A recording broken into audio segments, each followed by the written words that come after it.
Hello दोस्तों, आप सभी का स्वागत है एक नई वीडियो में। मैं आपके साथ इमरान खान, आप देख रहे हैं IK नॉलेज। दोस्तों, जैसा कि हम सब जानते हैं, हमारे देश में प्रधानमंत्रियों का कार्यकाल 5 साल होता है। अगर एक प्रधानमंत्री अपना कार्यकाल पूरा करेगा तो 5 साल का वक्त लगेगा। और दोस्तों, अगर दो प्रधानमंत्री हमारे देश का कार्यकाल पूरा करेंगे तो 10 साल लगेंगे। इसी तरह अगर दोस्तों 6 प्रधानमंत्रियों का कार्यकाल अगर पूरा करना हो तो 30 साल लगेंगे। दोस्तों, पर एक दशक हमारे देश में ऐसा भी गुजरा है जिसमें हमारे देश ने 10 सालों के अंदर ही 6 प्रधानमंत्री देख लिए थे। 1989 से लेकर 1999 तक हमारे देश में 6 प्रधानमंत्री हुए थे। दोस्तों, आज हम इस वीडियो में यही जानेंगे कि ऐसा क्या हुआ था कि 1989 से लेकर 1999 तक, जहां आसानी से हर प्रधानमंत्री अपना कार्यकाल 5 साल का पूरा कर रहा था उससे पहले, तो ऐसा क्या हुआ कि हमारे देश में 10 सालों के अंदर 6 प्रधानमंत्री बदले गए। जिनमें से थे दोस्तों BP सिंह यानी कि विश्वनाथ प्रताप सिंह, और दूसरे थे चंद्रशेखर जी, और तीसरे थे नरसिम्हा राव जी, चौथे थे दोस्तों अटल बिहारी वाजपेयी जी, पांचवें थे दोस्तों HD कुमार देवगौड़ा जी, और छठे थे हमारे IK गुजराल। दोस्तों, इन 6 प्रधानमंत्री का नाम दोस्तों आपने अक्सर सुना होगा, पर दोस्तों ये 6 प्रधानमंत्री सिर्फ 10 सालों में हुए थे। आज हम इस वीडियो में दोस्तों यही जानेंगे कि आखिर ऐसा क्या हुआ था, क्या घटनाक्रम हुआ था कि हमारे देश को 10 सालों में 6 प्रधानमंत्री मिले थे। तो दोस्तों, वीडियो शुरू करने से पहले आपसे एक छोटा सा रिक्वेस्ट है कि आप अगर चैनल पर नए हैं तो प्लीज़ चैनल को सब्सक्राइब करके बेल आइकन को प्रेस कर दें, क्योंकि हम इस चैनल पे ऐसे ही पॉलिटिकल और अन्य जानकारी भरी वीडियो लाते रहते हैं। तो चले दोस्तों, वीडियो को शुरू करते हैं और जानते हैं आखिर कैसे हमारे देश को 10 साल में 6 प्रधानमंत्री मिले थे। तो दोस्तों, हम शुरू करते हैं 1989 से। 1989 में हमारे देश के प्रधानमंत्री बने थे BP सिंह, और BP सिंह दोस्तों एक कट्टर कांग्रेसी थे, पर ये दोस्तों अलग पार्टी बनाकर ये प्रधानमंत्री बने थे 1989 में। तो दोस्तों, ये जो इनसे पहले की सरकार थी राजीव गांधी जी की, जो 1984 से 1989 तक रही थी, जो कि इंदिरा गांधी जी की हत्या के बाद जो राजीव गांधी जी प्रधानमंत्री बने थे दोस्तों, तब दोस्तों उस सरकार में BP सिंह एक केंद्रीय मंत्री थे राजीव गांधी जी के कैबिनेट में। ये कट्टर कांग्रेसी थे। पर दोस्तों, राजीव गांधी जी की सरकार जो है दोस्तों आखिरी समय में लगभग 1987 में आते आते एक बोफोर्स नामक घोटाले में फंस गई थी, और विश्वनाथ प्रताप सिंह यानी BP सिंह दोस्तों मंत्री रहते हुए ये अपने सरकार के खिलाफ जो हो गए थे दोस्तों, और मंत्री पद से भी इस्तीफा दे दिया, और अपनी पार्टी से भी यानी कांग्रेस से भी इस्तीफा दे दिया। सरकार में रहते हुए दोस्तों इन्होंने सबसे ज़्यादा उस जो मुद्दे को इन्होंने ही उजागर किया था। उसके बाद दोस्तों 1987 में इन्होंने अपनी पार्टी से, कांग्रेस से, और अपने मंत्री पद से इस्तीफा दे दिया और अलग हो गए पार्टी से। फिर दोस्तों ये क्या हुआ, इन्होंने देश में घूम घूम कर कांग्रेस के खिलाफ जो है प्रचार किया और रैलियां की। एक तरह से दोस्तों ये कांग्रेस के खिलाफ मोर्चा खोल के बैठ गए और देश में घूम घूम कर जो है दोस्तों रैलियां की और प्रचार किया।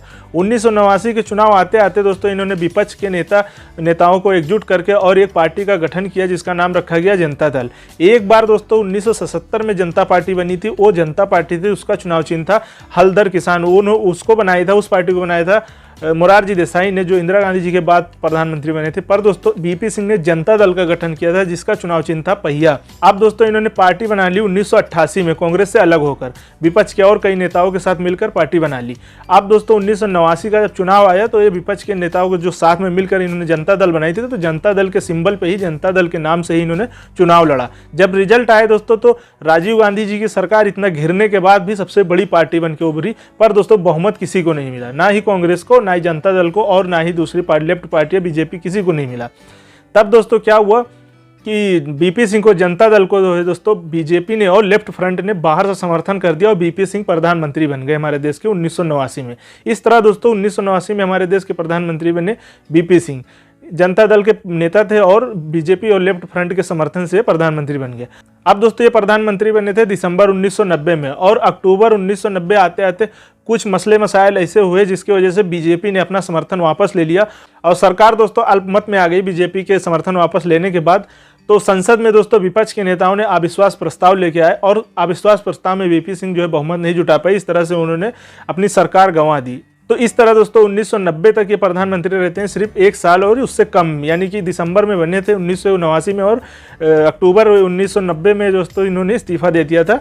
BJP ने इनसे सपोर्ट वापस ले लिया था। उसके बाद दोस्तों जैसे ही इनके जो है सरकार गिरती है, वैसे इनके ही सहयोगी, इनके साथ में ही इनके कैबिनेट में मंत्री रहे, इनके साथ में रहे चंद्रशेखर जी, जो कि दोस्तों 1989 में ही प्रधानमंत्री बनना चाहते थे। वो मौके की तलाश में थे और उनको मौका मिल गया, और दोस्तों ये अपने समर्थक 64 सांसदों को लेकर जनता दल से अलग हो गए और एक पार्टी बना ली, समाजवादी जनता दल। अब दोस्तों सबसे ज़्यादा सीट कांग्रेस को ही मिली थी 1989 के चुनाव में। तो चुनाव नहीं हुआ जब BP सिंह ने इस्तीफा दे दिया, कांग्रेस के समर्थन से सरकार प्रधानमंत्री कौन बन जाते हैं? चंद्रशेखर जी। तो तो इस तरह दोस्तों 1990 तक, 1989 से 90 तक ही हमारे देश के कितने प्रधानमंत्री हो गए? 2 प्रधानमंत्री सिर्फ एक साल में। फिर दोस्तों 1990 में चंद्रशेखर जी हमारे देश के प्रधानमंत्री बन जाते हैं कांग्रेस के समर्थन से। पर दोस्तों कांग्रेस का ये प्लान था ही नहीं कि सरकार को 5 साल तक लेके जाना है।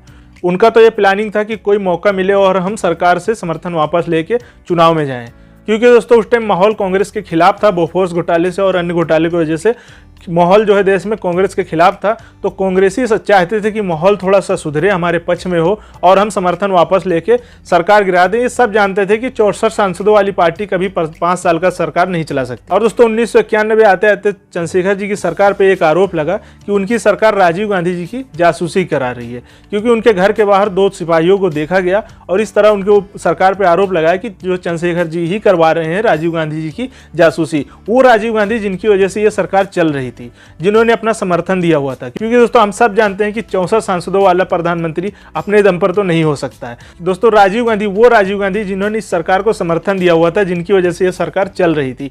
अब दोस्तों जब आरोप लग गया कि जो है राजीव गांधी की जासूसी हो रही है, तब दोस्तों कांग्रेस तो मौके की तलाश में थी ही कि कोई मौका मिले और हम जो है अपना समर्थन वापस लें और सरकार गिर जाए, चुनाव में जाए, फिर से हम जो है चुनाव जीत जाएं।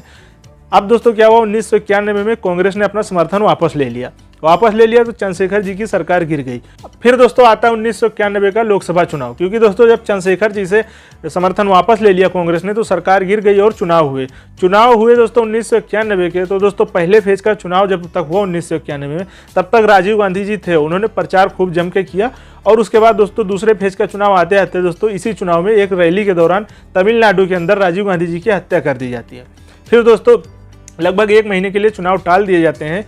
जब दोस्तों 1 महीने के बाद यानी मई 1991 में राजीव गांधी जी की हत्या हुई और जून 1991 में रिजल्ट आए, तो रिजल्ट जो है दोस्तों कांग्रेस के पक्ष में आए। कांग्रेस के पक्ष में जब रिजल्ट आए दोस्तों, प्रधानमंत्री बने हमारे नरसिम्हा राव जी कांग्रेस की तरफ से। दोस्तों नरसिम्हा राव जी हमारे दक्षिण भारत के पहले प्रधानमंत्री थे 1991 तक, हमारी आज़ादी के बाद से।